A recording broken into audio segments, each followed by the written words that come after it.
میخوایم خورش بامیه امروز درست کنیم.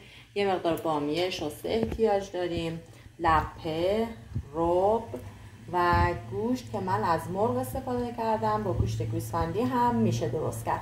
یک دونه پیاز هم میخواستیم که پیاز داغ داریم میگیریم.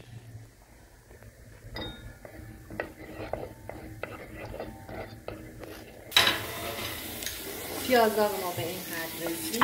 حالا نوبت ریختن یه مقدار زردچوبه هست. زردچوبه رو با پیاز داغ تفت میدیم. گوشتمون رو اضافه میکنیم. گوشتمون همراه پیاز تفت گرفته، کمی لپه رو بهش اضافه میکنیم. لپه‌مون با مرغ کمی تفت گرفته. حالا نوبت اضافه کردن ربمون هم با گوشت و لپه یه مقداری تفت میدیم که رنگ باز کنه. وقتی رب تفت گرفت، رنگش یه مقدار باز شد، نوبت اضافه کردن نمک و ادویه و فلفل هست. نمک اول اضافه میکنیم چون گوشتمون سفت نمیشه، زود پزه.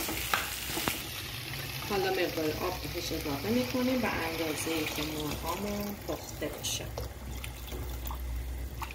عزیزان، اینم خورش بامیه‌مون که در حال جا افتادن و جوشیدنه.